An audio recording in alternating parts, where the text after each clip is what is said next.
Good.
All right, a few people are coming in the room now.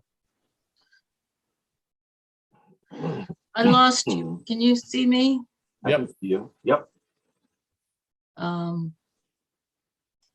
I moved my computer closer. You can tilt your camera down a little bit to see more of you, Elizabeth.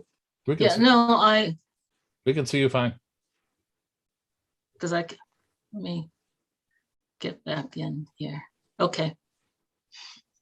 Yeah. Yeah, every time I move it, it's not happy. Okay. Okay, it's gonna stay there. All right. We'll wait a couple minutes for more people to show up, and then we'll get started. Okay, okay. I haven't heard anything on the news about forest fires or anything out there lately. Are they still there, or have they calmed down for a while? We don't have any In down here. California, Yeah. you've got them down south. Yeah, we don't have Oh, any right that's- now. Way back when there was one of the very terrible ones, they did arrest one or two people for arson. I wonder whatever happened to them. Mhm. Well, it disappears from the news cycle, right?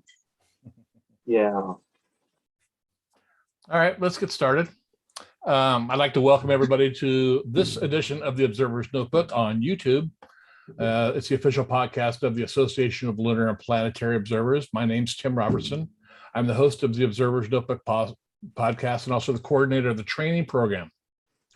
The ALPO collects and analyzes observations of various solar system bodies and associated phenomenon and publishes detailed reports concerning these bodies in its quarterly publication, the Journal of the Association of Lunar and Planetary Observers, also known as the Strolling Astronomer, which is what we'll be talking about today.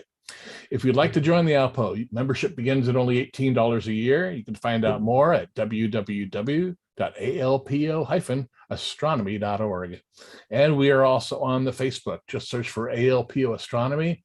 And the podcast also has a Facebook page as well. Just search for Observer's Notebook. Today, we're talking about the history of the ALPO, the 75 years that it's been in existence. And with any organization, successful organization, it has a way to communicate with its membership. Way back in 1947, 75 years ago, Walter Haas, on March 1st, 1947, he published the first edition of the Strolling Astronomer. And I've got a picture of that here. This is what the very first cover looked like. And we will be talking about that and how it's changed over the years. But also what Walter has done in that first issue, he had a plea to the membership. And I would like to read it to you. There exist amateur astronomers. There exist telescopes they have built. There exists the moon and the planets. This leaflet is an attempt to persuade the party of the first part to use the party of the second part to interest knowledge in the party of the third part. We hope to show herein some ways in which John Q. Amateur can profitably study our sister worlds, perhaps literally neighbor worlds, in an impending age of space travel, and to give him some instructions on how to do so. It is our hope also to call his attention to the current happenings of special interest, to urge John Q. Amateur to submit to us lunar and planetary observations, which makes which makes and shall undertake to study them and report our findings through published papers in astronomical magazines. If he wishes to write an article for this leaflet about the vocarious mosquito compared to the compatible skunk as a telescope accessory, or even some other subject, we shall be glad to receive his manuscript. I don't think we've ever had an article on that. I just might write Actually, I can speak to that. Oh, okay, well, we'll get to that then. We think that we can introduce John Q to some interesting people and can show him a pleasant and fascinating hobby. And now, friends, our fate is in your hands. Whether this embryonic leaflet is to be permitted to develop into a lusty infant depends entirely upon your response. We propose to send you 6 future monthly mailings for $1. If our plan appears worthy of your support to that degree, we thank you as friends of lunar and planetary science. How about it? Walter Haas. Well, today we're very, very lucky to have 2 individuals with us that have been instrumental in the publication of the Journal of the Association of Planetary Observers for many, many years. First up, I'd like to introduce a longtime member of the JALPO, past board member of the JALPO, past secretary, past recipient of the Peggy Haas Service Award, Beth Westfall. Welcome, Beth. Thank you. I'm glad to be here to chat with you and Ken. Yeah, now what have you been up to lately? Well, most recently, thanks to the efforts of many people, including Ken, to research this, I've been combing through old issues of the journal, and what a treasure trove I have discovered. Oh, I hope we can talk about that soon in this podcast. All right. And also joining us today, a current ALPO member, current editor of the journal, and also past recipient of the Peggy Haas Service Award, Ken Pashedley. Welcome, Ken. Thank you. Glad to be here. And how about you? What have you been up to lately?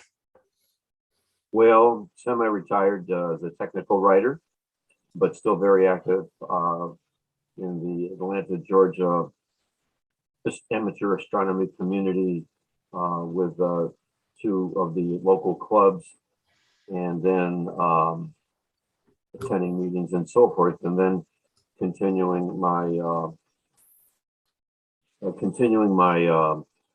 work with the ALPO itself and doing the quarterly journal and representing the publication section on the ALPO board of directors. So, and then looking for part-time work. Okay, well, there you go. Their journal should be full-time, isn't it? Yep. Okay. So Beth, how and when did you become aware of the ALPO, and how did you get involved with it? I became aware of ALPO when I started dating John in 1964, 65. Okay. And as we got serious, it became clear to me that this was an essential part of his life. And a couple months after we were married, he was preparing probably a lunar recorder report, and he said, "Can you help me proofread these tables?" And it was a long, detailed table. And I thought for a long time, and I said, well, I'm kind of making a lifetime choice here. I can either have him do his thing and I'll do my thing, or it's an important part of who he is and I can be part of that. So I made a commitment to proof his tables. Proof his tables. And it grew from there. That's a sign of love, I think. It was a sign of love and faith. But it was an essential part of his being, and ALPO became part of our family life. Yeah. For those of you that don't know, John was a member and executive board member of the ALPO for many, many years. In fact, if you go back to episode 29 of the podcast, it's an interview I had with John. It's really good. I'd recommend all of you go back and listen to that. We actually talked about the history of amateur astronomy, where he has seen it go and where he thought it was going to go in the future. Yeah. How did John get involved with astronomy as a hobby? Did he ever discuss that with you? Oh, he discussed this. the one of the members of the East Bay Astronomical Society finally pulled information out of it. It was like pulling nails because John didn't like to talk about himself. But he was well known within the East Bay Astronomical Society for being the youngest member ever. He joined it at the age of 7. And through classes and looking through the telescope at Chabot, he built on his knowledge and interest. And like many other letters that I've seen for the anniversary journal and other things, he discovered that he was interested in the planets, and JALPO was the place to look for help. And so again, about the age of, I think about 12, he wrote one of those famous letters to Walter Haas, who replied encouragingly. I think we all did that early on. I think exactly. I mean, got the handwritten letter back from Walter, and yes. We need It's to certainly, mention, we need to mention for the listeners out there who don't know that John had passed away only a few years ago. That's why we yes, talk about him in the past. And, yeah, he's a great guy. He was a professor of geography at San Francisco State University. that's correct. Yeah. Yeah. But much of his research and writing was in astronomy, history of astronomy. And he, before he, so his degree was in geography. He had worked for the, what do you call it? The people make the aeronautic charts. So he'd been a cartographer. And he always considered, mapping. The Earth was one of many objects that he was interested in, and he was very comfortable moving between mapping the Earth, mapping the moon. They were all same kind of technology and interest. So He has a book out there. There's a moon book out there himself. say again? He has a book, a moon map book. Yes. That was took a long time in assembling the photographs, and actually by the time it finally came out, it was almost superseded by higher resolution photography. But what everybody found valuable is he discussed the features and history of segments of the moon as they become available. So it still has value for that. Great. now, Beth, were you interested in astronomy before this, or was this something you Not married particularly. into? I enjoy, the general, Girl Scouts, and I knew Orion and whatnot. One wow experience was our family bought a summer place on an island in Lake Erie where it was good dark skies. And I'll never forget kind of the first time I was there, and I was like, oh my God, the Milky Way is really milky and clear and a thing. That impressed me. Yeah. And I always had an interest in more biological sciences, Okay. nature, went camping and caving and Okay. canoeing and stuff like that. So I had a general interest and in the history of science. So there was a meeting ground for us. Okay. And Ken, what about you? When and how did you become involved and aware of the JALPO? My earliest recollection was probably when I was 9 or 10.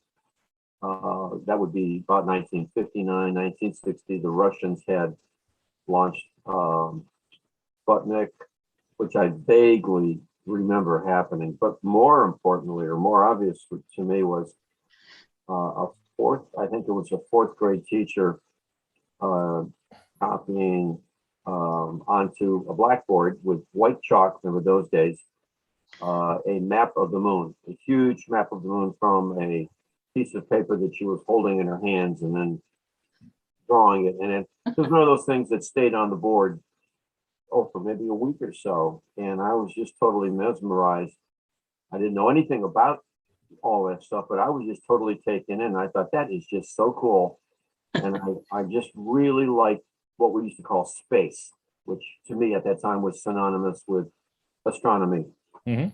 And then I decided I wanted to be a professional astronomer.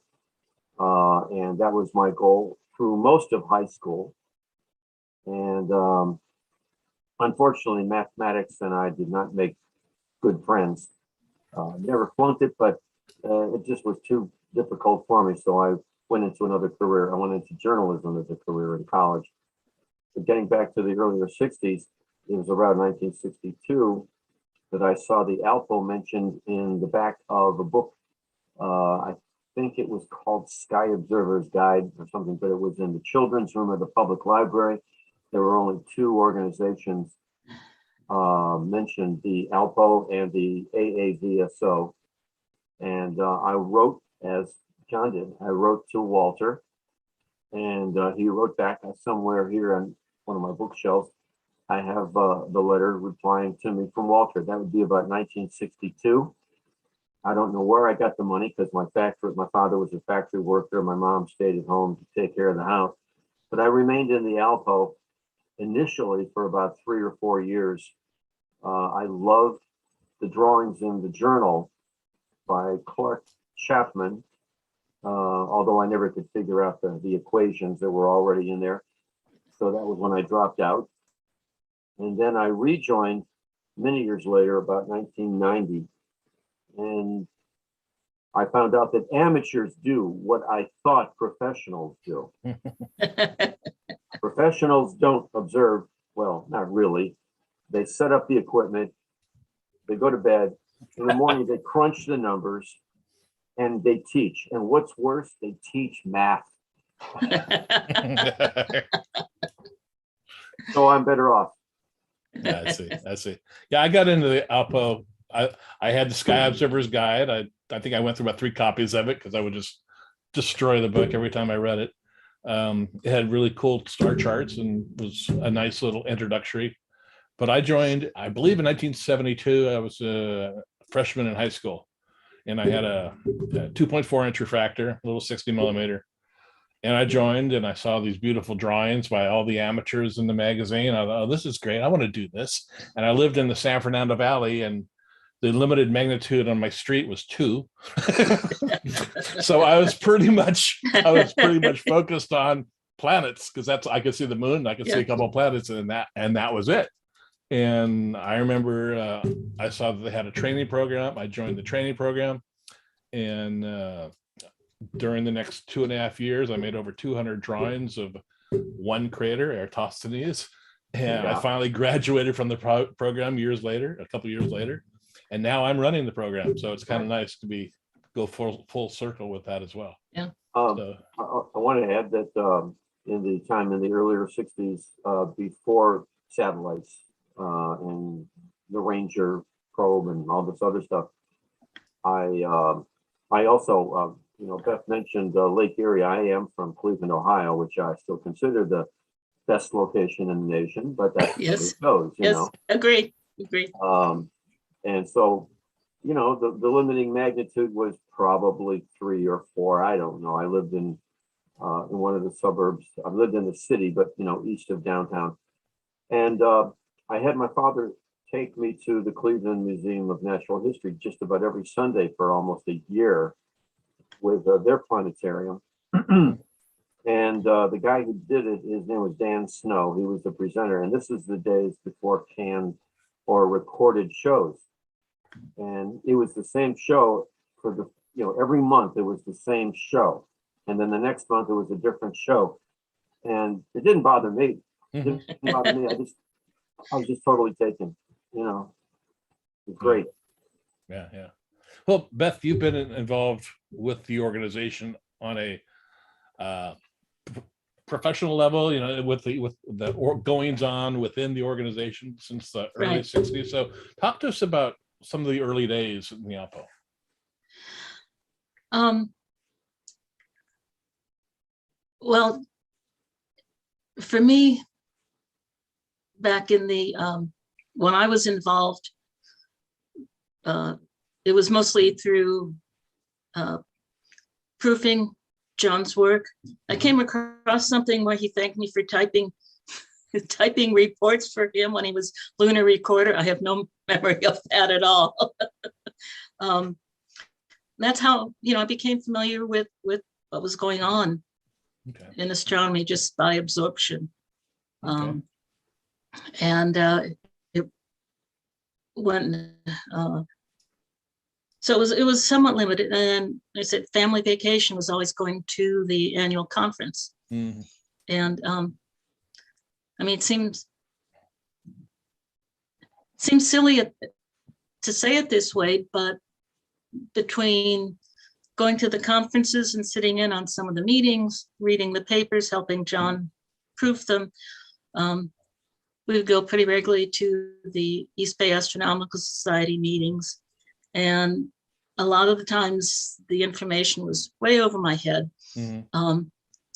And I wasn't really making an effort to learn it, but I was startled when the cumulative absorption of information, it's like, oh yeah, I get that, I understand that, I wonder why it's like this. So it was kind of a painless absorption Mhm.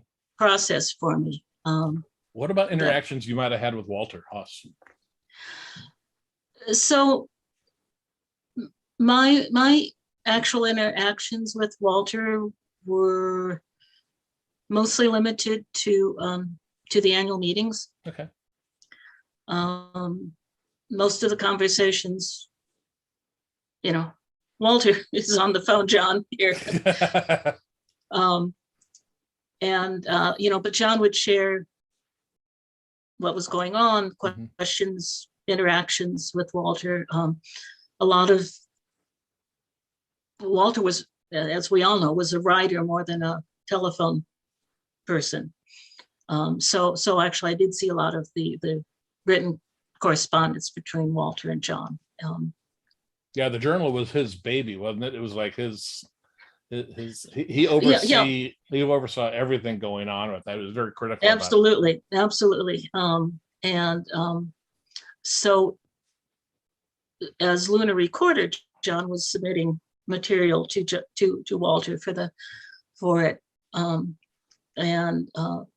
Walter, mentored him. He had his mental style sheet, which we learned through conversations and corrections. Sometimes he would question the analysis. Sometimes he would question the writing. And this really carried on through when John became editor. And again, most of this was by writing rather than by phone, but we did do some phone. And, it made John a better writer and evaluator of the material. And Walter had such high standards. And he was very definite and firm about those standards. And so when John, John took over suddenly. Are you aware of that? Okay, talk to us about that. Okay, so I was thinking it was in 1984, but it was in spring 85 that Walter was very seriously ill in the hospital. Weren't sure if he was going to survive. And John got a call from Peggy Haas to come down and take over. So John had been associate director since 1977 or so. So he had taken a lot of he handled all the external correspondence, and Walter was doing the journal and John was handling all the other functions of the organization. But then I had my dates wrong on when John became editor or associate director. Let me see when that was. That was in 1977. Oh, yeah. Yeah, 1977. So it was almost 10 years that he'd been doing that job. So So Peggy called, John went down, worked with her in Walter's office. They would talk to Walter about what was going to be turned over. And so that just got dumped in his lap. And you know, he was new, he had to go meet the printer, and you know, anyway, it was something he was totally unaccustomed to, hadn't done. Yeah, that's when he took over. So that was a big workload for him. Yeah, I'm sure. And the early days with the journal too, it was, everything was typewritten, right? It was all done on a typewriter, and It was, and I was trying to figure out, I know I looked at material and was eventually done by offset printing. I know that because Walter talked about that. And when that got turned over to John, and I'm puzzled because the typeface in the journal for quite a while is like typewriter print, but it all seems consistent. So I don't know if Peggy and then John was retyping all of this to give it a consistent typeface. I'm fuzzy on that. And then I was looking through the journals, studying the typeface and stuff, and trying to figure out when it got changed to being done electronically. But again, as far as I can tell, I think John was, some material he received was camera ready, because they did request it be camera ready. But again, if that's true, there would have been inconsistency between the different writers, and that doesn't exist. So that must have been what he was doing down in his office all those years. Wow. And well, like his early leaflet, he said it was a monthly. He called it a leaflet. He called it a leaflet, but it was 8.5 by 11 sheets. Yeah. But how often was it published? Initially, I was doing some studies on that. I didn't. Initially, he was trying for 6 issues a year. Okay. I think that's what it was when I joined. They tried to do that. Wasn't it monthly initially? And that takes a lot out of you. Yeah, we all know. Well, if you keep it under 100 pages, Ken, it might be easier. Yeah, well, monthly, the size of those first issues, you know, he had some letters, a few hand drawings, you know, I mean, you know, all honor to Walter, you know, but that quickly developed into much more. So even by the time John took over in 1985, I had gone back and looked, and Walter, you know, it was listed as 12 issues, but he was kind of getting, you know, 4 to 6 issues. He couldn't do it.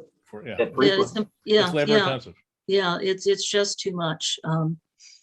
And so finally, I think when was it?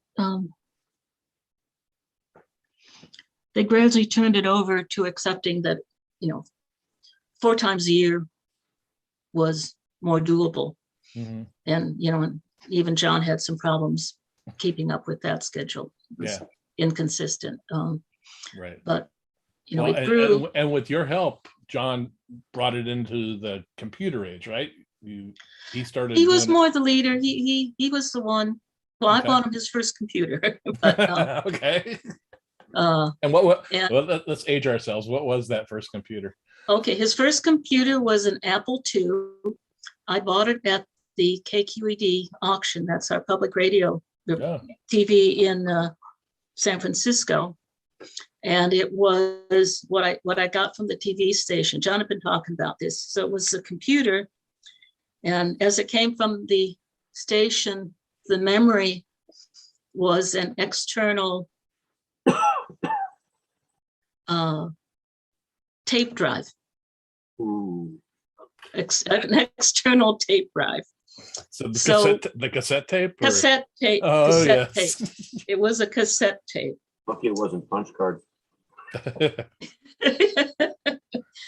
And he changed that to, how did he change that out to the first step?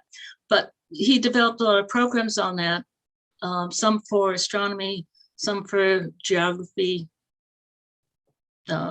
projects. And they got published and noticed in the local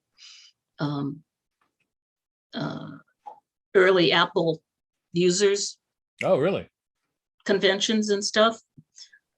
So he became an Apple developer. Oh, so he caught the Apple bug early on. Oh, the apple was still hanging on the tree. He And didn't so own he- stock in it, did he? if only, right? If only. And so he became an Apple developer, and so he was getting each new machine at a high discount. So he was able to move up. Oh, very cool. We had the Apple Lisa, and I've forgotten the whole sequence. That's why I had fun looking through those list of machines, that I mentioned in Ken's article for the journal. Because we had that. And so that was what he built on. And being a mapping graphics person, one thing I do know is he was putting the journal together as he was able to develop good looking graphics. I think when people sent their observations in, if they had like a chart, that they had hand drawn or something like that, then he would convert it to a good Okay. diagram for reproduction in the magazine. Oh. So I think that was one of his goals, was to bring it into a professional, and still for amateurs, but a professional level magazine with the good quality Right. design and print and illustrations, that he could. Then as he tried to get it accessible to the professional community. It's about the time that he started digitizing it, that to include abstracts, because that was what the professional journals need. So the idea was, JALPO does significant research, but when it's in a magazine that's not real well known, it takes a lot of digging to get not to that searchable. information. And so that was one of his goals. Oh, good. Now, he was editor until Ken took it over? Was that how that Yes. worked? Yes. Okay. And so Ken, Yes. when did you come on board as editor? Very appropriately in 2001. Ah, YK. Right.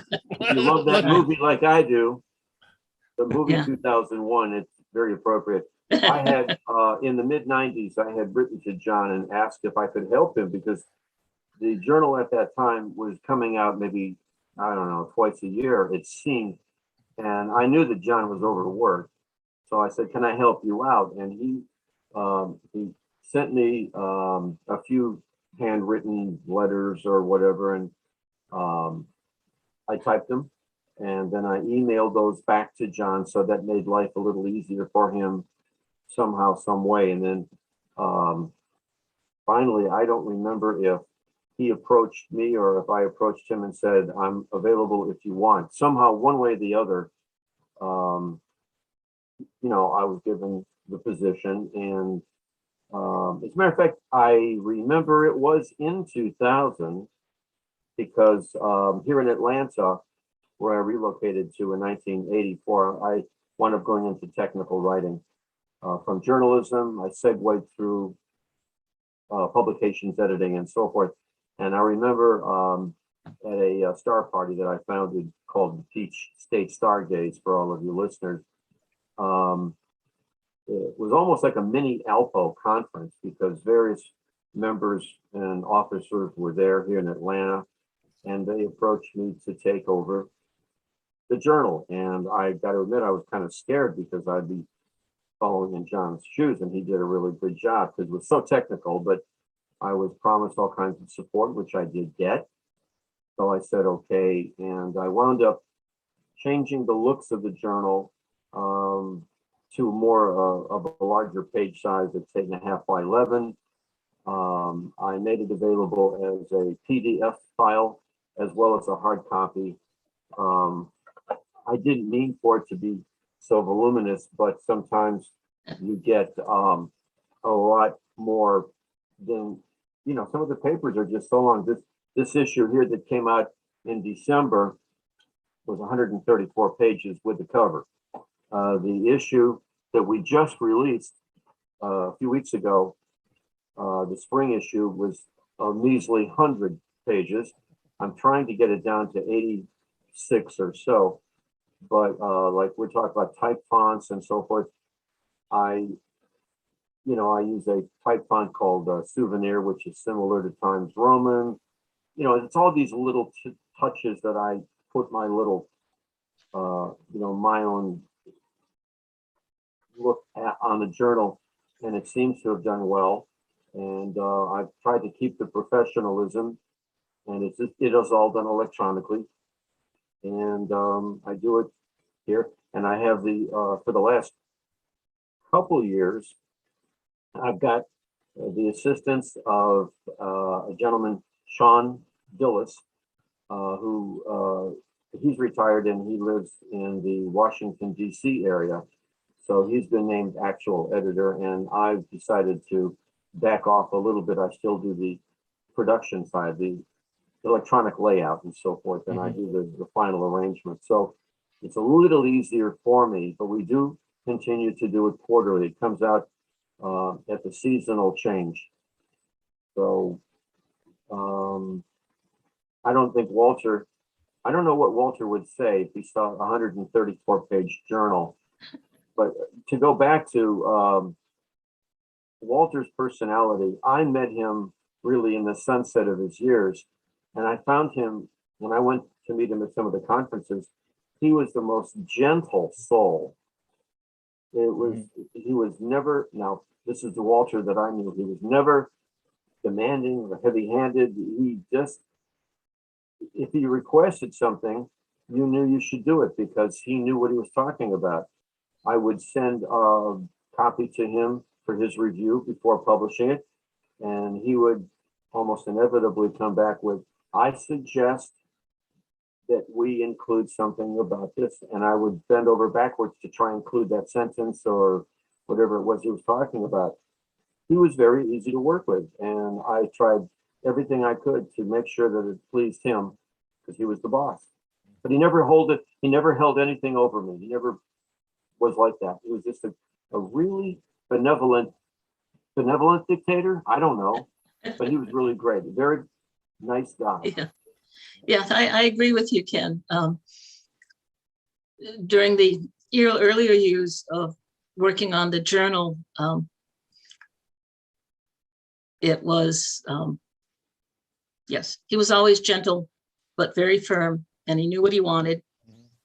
And we'd go back and forth, and John and I would somehow have some eyeball rolling. Yeah. He was serious, but not with him, and never critical, always very supportive. Right. But demanding, and John felt that pressure, I think, of living up to not some of it came from Walter's corrections, but some of it was just he had been handed this treasure and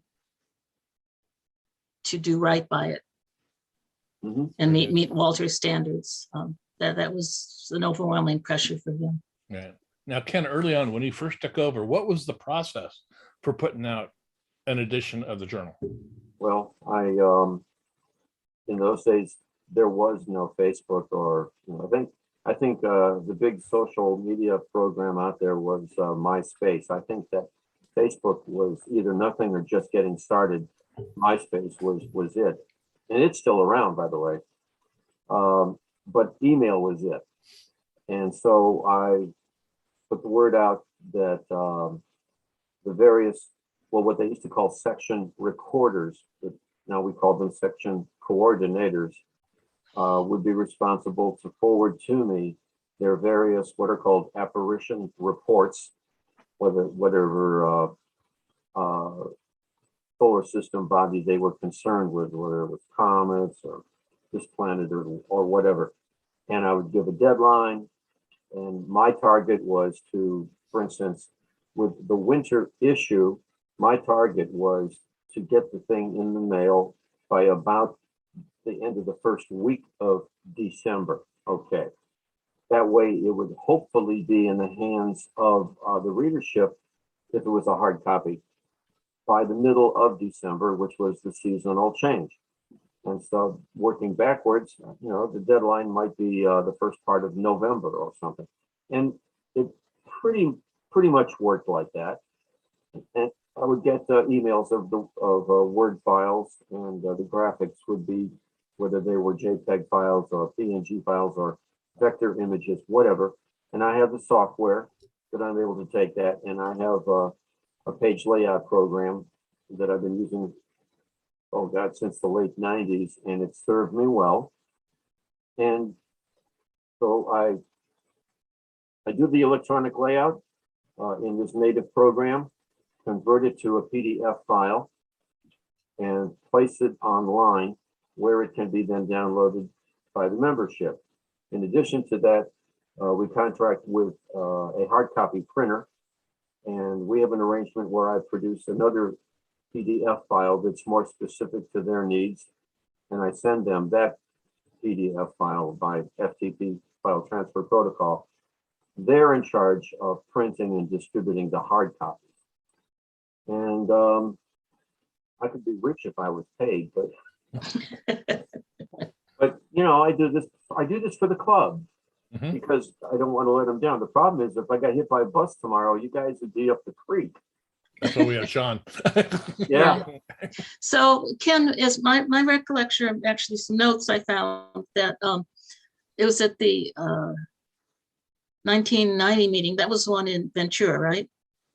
2000 was in Ventura. 2000. I'm just a decade off here. I was the coordinator for that. Right. Yeah, I know. That's why I asked you. And so I have notes that to aid in the transition for that first year, John was going to send, after he reviewed the text, mm-hmm. the articles, he was going to send that to you, not formatted for the. Yeah, he probably did. He probably did. Yeah. He probably did, because, like I said, it was brought up to me not at an JALPO meeting, but it was sort of a pseudo JALPO meeting. It was at the Peach State Stargaze in the spring of 2000, and Julius Benton was there, Walter was there, Harry Jensen was there, all the regular people were there, and I remember being taken aside, and they said, "Ken, we'd like you to do the journal." Well, I'm glad you said yes, because yes, we all are. John was very pleased with what you produced. I have to. I'm glad to know make that real clear. Sure. Oh yeah, absolutely, absolutely, and it was a big sigh of relief for the two of us, which you appreciate now after your years as editor. I really worried that because he had so much invested in it, that like I did the Peach State Stargaze for 10 years, and then I decided to let it go and pass it on to the Atlanta Astronomy Club itself to do. Right. And it's never done just the way I would want it done. Exactly. And I don't know how John felt, and he never expressed anything. So I just did what I did until somebody said, "Don't do it." Yeah, no, he was very pleased. Yeah. Yeah, I'd like to take a minute here. We have people in the chat on YouTube. Alberto from Argentina says hi. Hello. He's online. Michael Marotta, he was talking about the Sanderson-Jepson aviation charts. I don't know if that might no, not those. He worked for Coast and Geodetic Survey in Washington, did the aeronautic charts for the US. Okay. And that's what he did for his before he went back to get his master's. Okay. Gregory Shano says, I cannot draw. Thank goodness for electronically assisted imaging. David Houlihan says, greetings from Kansas. Bob Lunsford, I think many of us are in the same situation. He's probably talking about getting old or something. I don't know. Yeah, yeah. And let's see. Will the ALPO convention be online again this year? And I see Bob Lunsford answered that. Yes, July 22nd and 23rd. Details are in the latest journal for that as well. And online. So it'll be And online. on our webpage. And on our webpage. Okay. Right. Right. So if you're interested in presenting a paper, drop me an email and I'll put you on the schedule. We're going to do it just like we've done the past 2 years.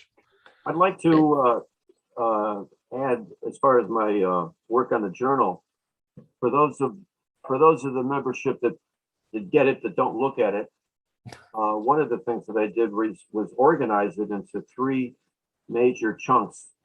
The first part of the journal, the first part of it we call Inside the ALPO, the first 30 pages or so, because really the object of this journal is to get you to join or contribute. And so the Inside the ALPO pages consist of the section reports or featuring people in the organization that have gone and really contributed a little bit more. They've submitted this, they've done this, whatever. The next third of the journal I call papers and presentations. That's the various apparition reports, images. That's the science. The science portion of the journal is the portion that's called papers and presentations. And then finally, the third part of the journal, the last few pages, I call ALPO resources. And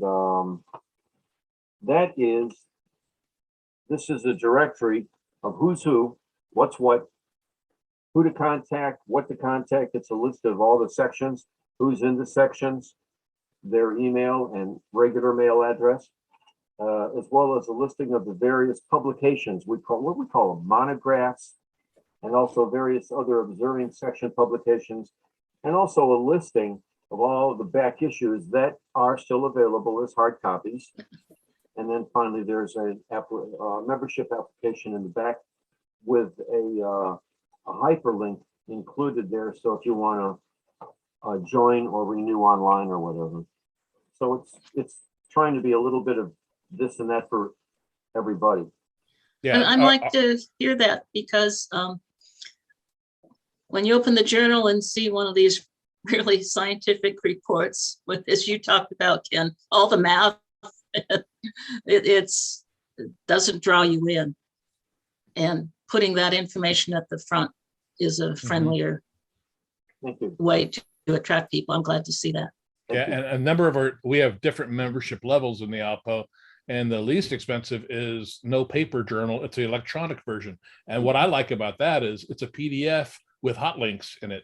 So if you want to email someone, you go over their email address, you click on it, and it opens up an email for you to send them an email. That's right. We have 13 levels of membership. 13 levels of membership. Yeah, you've got the regular memberships, but you've also, depending on how much you want to donate, you've got sustaining member, sponsoring member, patron member, benefactor member, provider member, funder, FUNDER, and universal membership. It all depends. And then there's the $18 1 year online thing. You get 4 issues, and yeah, so not want to pay. That's right. $18 is it's less than 2 gallons of gasoline right now. So at least here in California. Yeah. Anyway, okay, just going back to the production of the journal, though, like this, you said this most recent edition had 100 pages. What's the time it takes to 96 inside pages plus the outer cover? What's the time it takes to put together that edition? Okay, I've already started doing some editing on incoming papers. for the next journal. I'm kind of just diddling around with it. I'm going to get very heavy into the summer issue that's going to go out about the 1st of June. I'll really get down and dirty with it in May. But for the time being, I'm trying to get everybody to send stuff to me. And I already have a number of papers, apparition reports, as well as other kinds of papers. So I start working on it as well as doing housework and helping around the house and doing family things.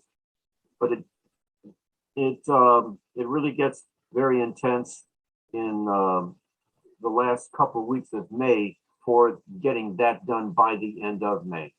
So in a way, I'm always working on it a little bit. Okay.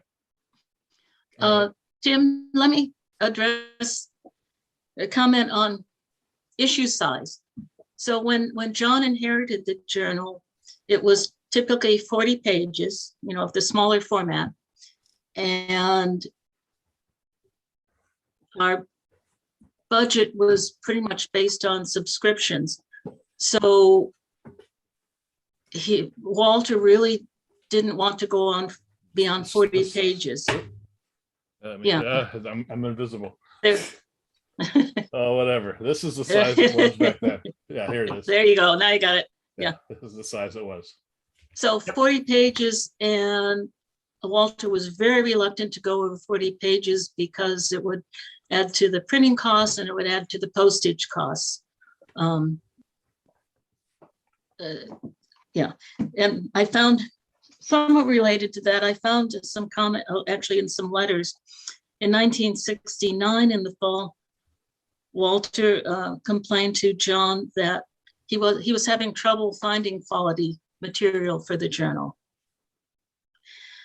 And then in 1990, in January, I have a copy of a letter John wrote to a member who had submitted a report. And John said, well, it's an excellent report, but I have a policy of not publishing anything that's published elsewhere. And this was something that was going to be published in the Jupiter Handbook. He said, because if it's, I want the space to be used by material that's not, so I give more people access. Right. Exactly. To have their work published. Yeah. Same here.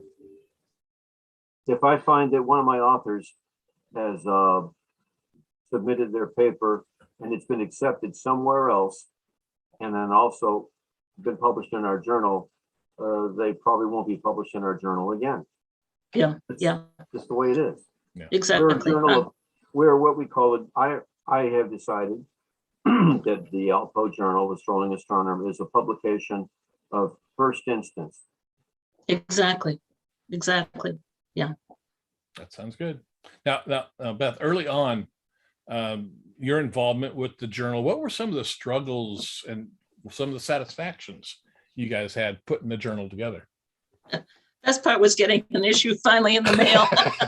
I've interviewed a lot of people on the podcast, and they say during those years, the journal was kind of, its regularity was not there. It was, and we struggled with that. Mm-hmm. Tried to find different ways to make it work. In part of my research for this, in some cases it wasn't bad as I remember it. In other cases, it's like, oh yeah, that was a long time.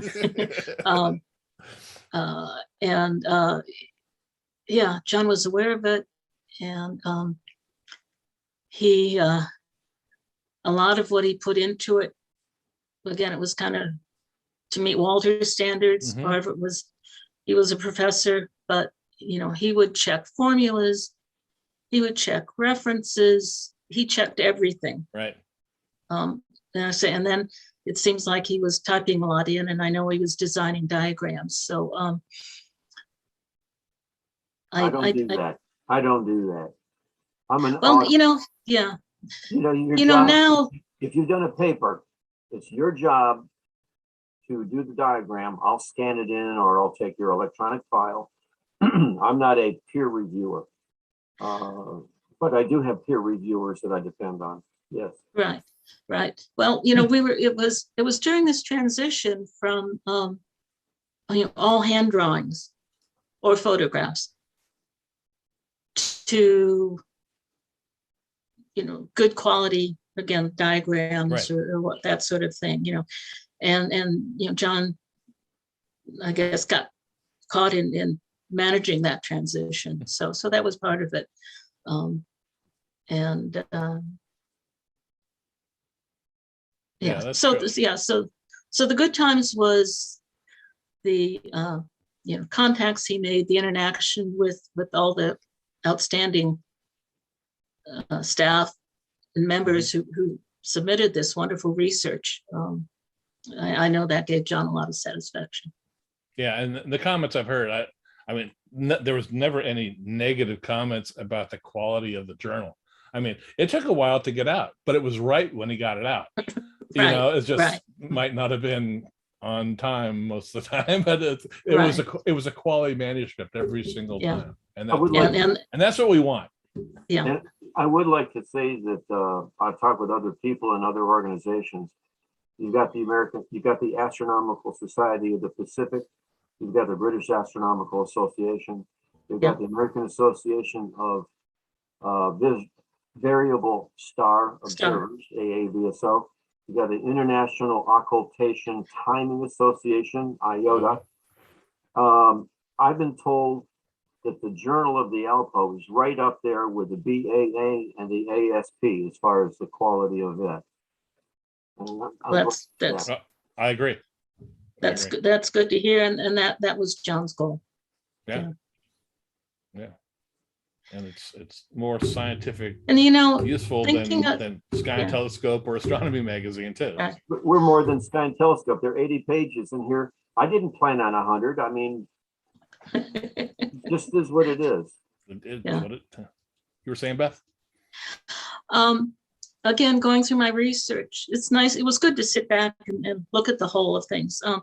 That the journal from fairly early on had kind of a split personality. It was a journal of record, and it was back to Walter's early newsletter, keep up on what's happening.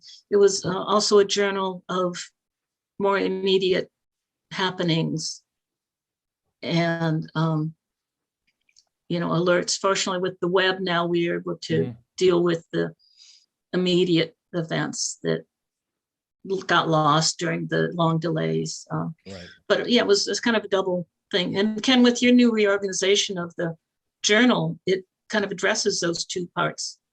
Thank you. I want to ask you now, this may be something that nobody actually ever thought of. I think I talked about this with Tim once. Probably the biggest thing in our real lifetime, but we now take it for granted, was the actual landing on the moon in July of '69 in that area in the Sea of Tranquility and all the various landings after that.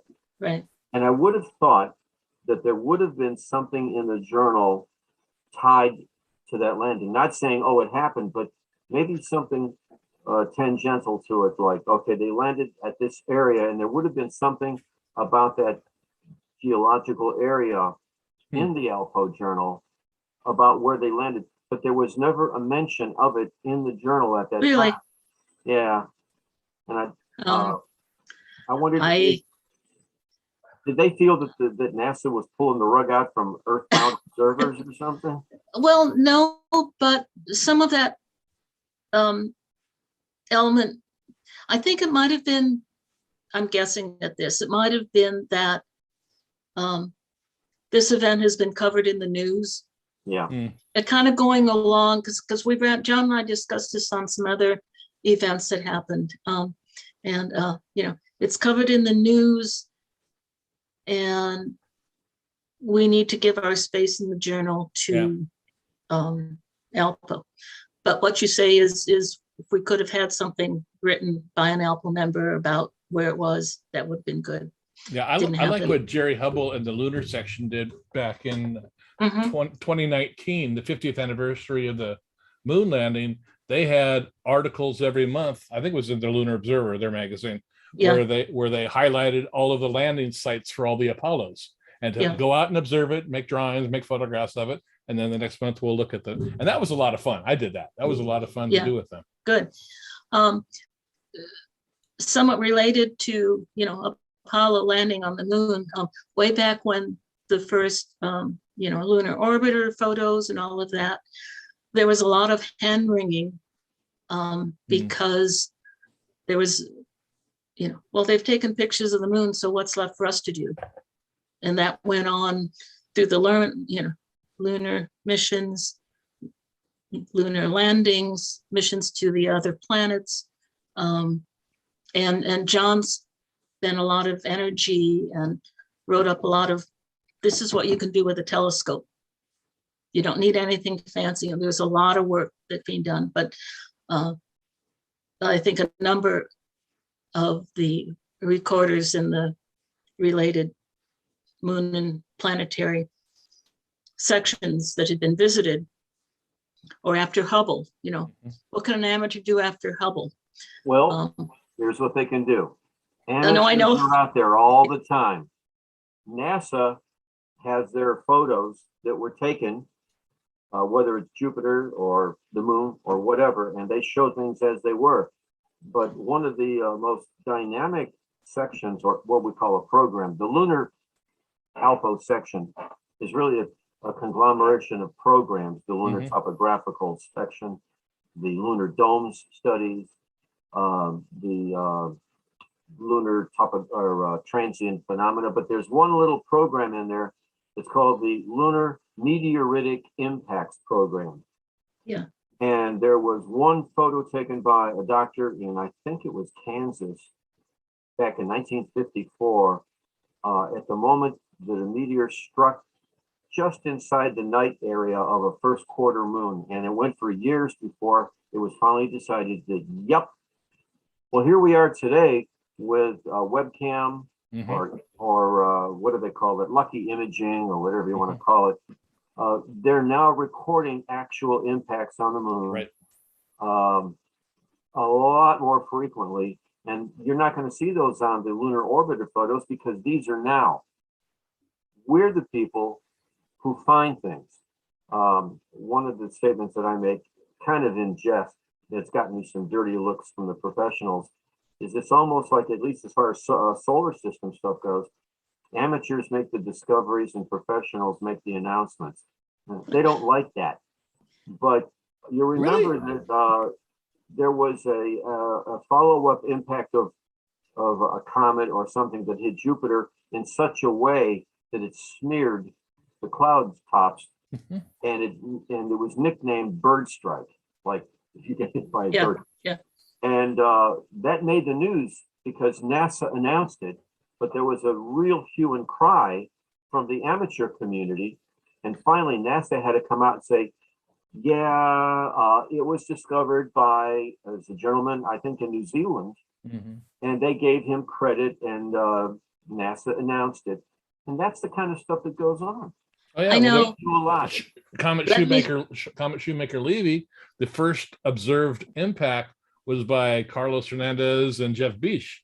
Yes. They were the first ones to report it, and they reported it to Brian Marsden, and he said, "You're the first people to say they saw anything."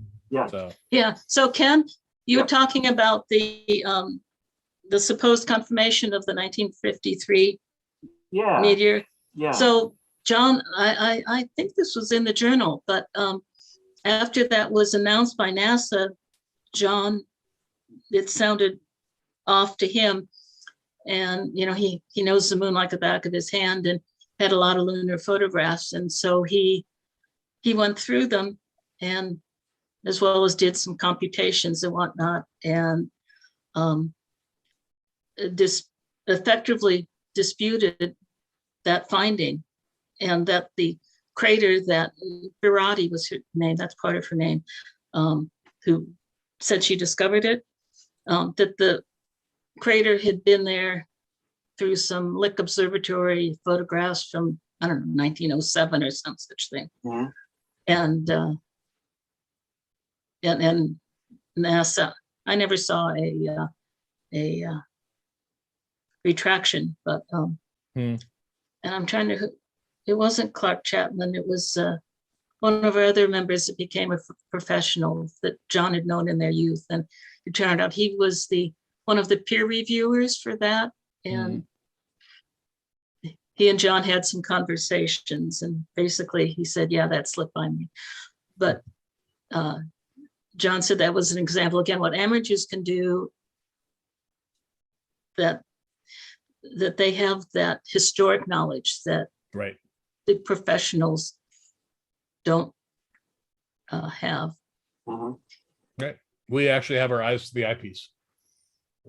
Yes. That's the Amateurs- difference. Yes. That's the difference. Amateurs Yes, do it for the love of doing it, whether it's right. collecting or observing or whatever. We're patient. Yes. You That's have to right. be. You Yes, have to be. Yeah, I'd like Yes. to take a minute just to address the people on YouTube that are watching. I want to thank everybody that's logged in and watched. And if you could just take a minute, you see that little thumbs up on the YouTube screen. If you could just punch that, that shows that you like what we're doing here. And if you have not already subscribed, please hit the subscribe button and the little bell next to it. Hit that. That's your notification. That way you'll be notified anytime we go live. And we plan on doing a lot more of these live events in the future. Like I mentioned earlier, our conference is coming up in July, and that's going to be streamed live on our YouTube channel as well. So if you want notifications of that type of thing, please hit the thumbs up button and hit the subscribe and the bell. So I We're appreciate still it. looking for a keynote speaker. Oh, yes. So if you know anybody that would like, we had Prenvera a couple years ago. We had Damian Peach last year. So if there's someone you'd like to see, or someone would like to volunteer to be the keynote speaker at our conference, please let us know. Definitely. Now, And Ken, anybody would who would like to participate and present a paper, you'll have 15 minutes to do it. Really 13 minutes or 10 minutes to do it, and then 5 minutes for questions. But you've got to be a member of the ALPO to do a presentation. And for a measly $18, you can't go wrong. But anybody can watch the conference. right. Anybody can sign up to be a part of it. You're not bothered to be a member, but like I said, it's only $18 to be a member of the ALPO. So, I definitely recommend that. Ken, Yes. current editor of the newsletter of the journal. What are your plans for the future of the journal? I'm trying to stabilize it at a reasonable page length, between 80 and 100 pages.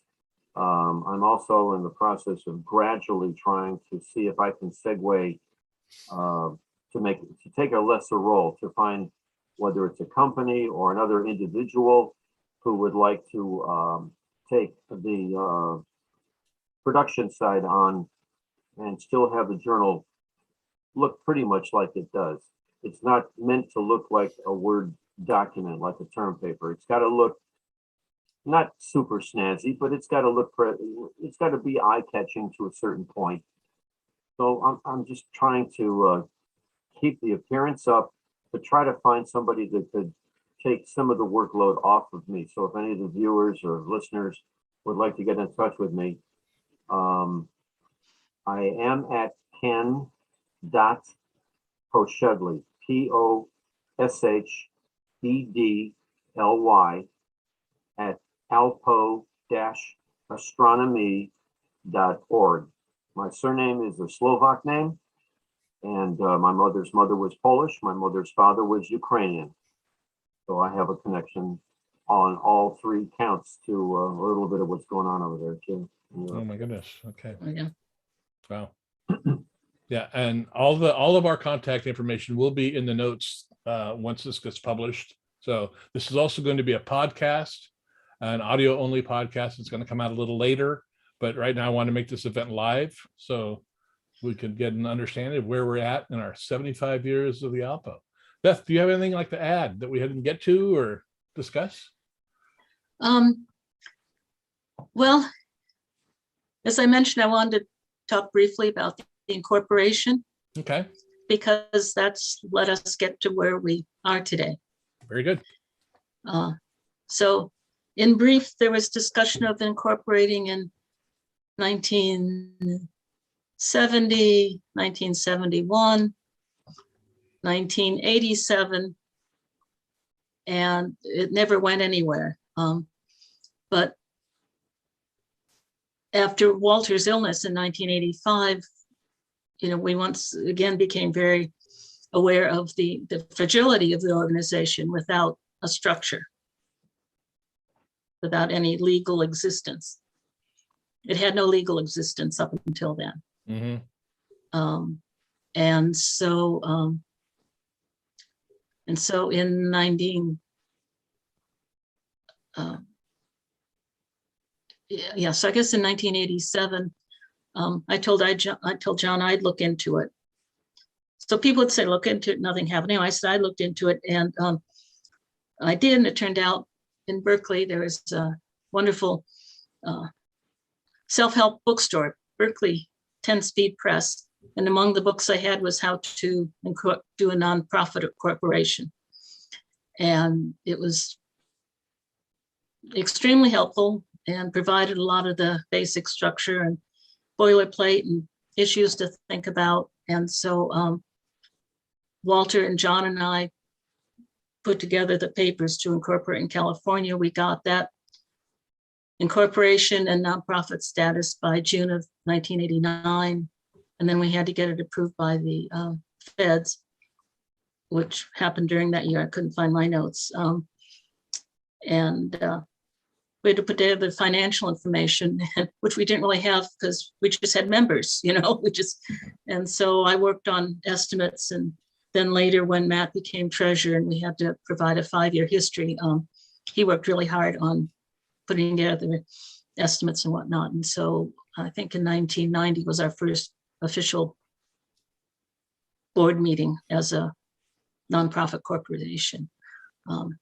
So that's allowed us to start the endowment fund, take donations, which we couldn't do before, really as donations, and then create a structure where we have a board that can keep things going. So I'm not sure people are aware of that history. Yeah, that's very good. We appreciate what you've done with that too. That's very good. The key was to provide an organization that would be able to keep going, because that was important to Walter, it was important to John and a lot of other people out there. And Matt's done an amazing job being secretary and treasurer of the organ. I mean, he released his latest treasury report, and it's like a large corporation's treasury report. It's like it's really extensive. Well, it's really, definitely gotten more complicated. It's nice to have these wonderful large contributions. They create extra work, but none of us will complain about that. And he's done a fantastic job. I'm so pleased to be able to have been working with him all these years. Right. And I believe, correct me if I'm wrong, Ken, or if I'm speaking out of turn, but we're going to make the treasury report available to members too, right? Right. The treasury report will be, or treasurer's report will be available upon request. And we'll, we're going to post a notice on in the next journal. And on the webpage, just to simply say, if you want it, ask. Nothing to hide. No big deal. No. Good. And when we raise dues, you'll see exactly why we're raising dues. Exactly. Yes, that's cost right. of postage, people, printing. Yes. What if I can ask, what does it cost to publish the latest edition? In general, the paper copy, printing and distribution can run $2,000 to $3,000 for that issue. And since there's 4 issues a year, you do the math. Okay. And right now we're at about 4.25 members, 425. Like that. And what's holding us back also is, and we need to look into this, we'll see how it goes. The PDF file, the online version, is full color throughout, obviously, but the paper copy is full color only on the cover and on the inside of the covers. The inside pages are all, there you go. The inside pages are all black and white because it would run us about another $2,000 to $3,000 per issue to print everything full color for hard copies. So there's our fan club on the front cover of the current issue.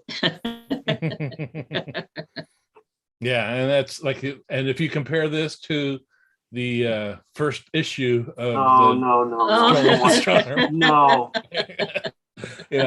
We've come a long way, baby. I'll just say that. I mean,